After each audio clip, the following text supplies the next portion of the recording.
brought to you by Nova शुद्ध घी। जब जब खाए दिल खुश हो जाए, सदियों का नोवा शुद्ध देसी घी, सपना स्वस्थ भारत का। I love घी।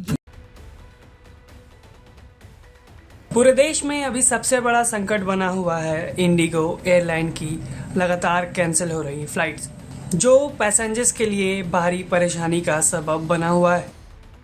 ये सारा मामला तब शुरू हुआ जब डीजीसीए ने नए फ्लाइट ड्यूटी टाइम लिमिटेशन नियम ले आई, जिसके तहत पायलटों के लिए सख्त आराम अवधि और रात की ड्यूटी पर बड़े बदलाव किए गए। इसका नतीजा ये रहा कि पहले से कम स्टाफ पर ऑपरेट कर रहे इंडिगो के लिए मुश्किलें बढ़ गई और उनकी पूरी की पूरी व्यवस्था ही चरमरा गई, जिसके बाद शुरू हुआ उनके फ्लाइट्स के कैंसिल होने का सिलसिला, जिसने यात्रियों की मुश्किलें बढ़ा दी। फ्लाइट्स कैंसिल होती चली गईं।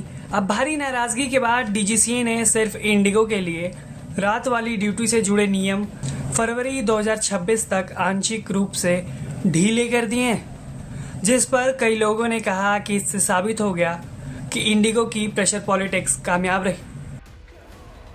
और इन सब के बीच पूरे सोशल मीडिया पर रूसी राष्ट्रपति व्लादिमीर पुतिन का एक क्लासिक वीडियो जमकर शेयर किया जा रहा है और इस कैप्शन के साथ शेयर किया जा रहा है कि पुतिन जानते हैं कि कैसे कंपनियों को सबक सिखाना है। आइए आपको पुतिन के वीडियो की पूरी कहानी बताते हैं। वो साल था 2009। रूस के पिकालियोवो शहर में हड़कंप मचा हुआ था। अरबपति ओलेग डेरिपास्का की फैक्ट्री ने 3 महीनों से मजदूरों को सैलरी नहीं थी। परिवार भूखे थे। गुस्से में ज्यादातर महिलाएं हाईवे जाम कर घंटों विरोध कर रही थी। इसी माहौल में पुतिन हेलीकॉप्टर से पहुंचे। कैमरे लाइव थे। पुतिन ने न नरमी दिखाई न बंद कमरे में बातचीत की। उन्होंने खुले मन से उस उद्योगपति को फटकार लगाई।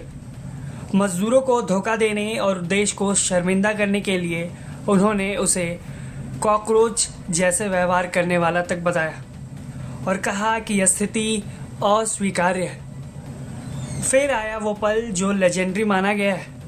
Give me back my pen. Putin ने डेरिपास्का से पूछा, क्या तुमने साइन किया? मुझे तुम्हारा सिग्नेचर नहीं दिख रहा, आकर साइन करो। पुतिन ने कागज उसकी तरफ फेंका और कहा, साइन करो। डेरिपास्का कांपते हुए साइन करता है। जाते समय वो पेन भी ले जाने लगता है। तब पुतिन का आखिरी वार आता है, मेरा पेन वापस दो। इस घटना का प्रतीकात्मक महत्व बहुत बड़ा था। दुनिया के सामने एक अरबपति को कानून के आगे झुकना पड़ा। कुछ ही समय बाद मजदूरों को उनका पूरा वेतन मिल गया और स्थिति सामान्य हो गई। यूपीएससी मेंटर शेखर दत्त ने लिखा, इंडिगो की ओर से कथित सरकारी दबाव बनाना मुझे 2009 के पुतिन की याद दिलाता है। उन्होंने ही ये वीडियो साझा करते हुए एक post social media platform x पर लिखा। सोशल मीडिया पर अब कई यूजर्स लिख रहे हैं और सवाल पूछ रहे हैं कि क्या भारत भी इंडिगो पर पुतिन वाला 2009 मॉडल लागू कर सकता है।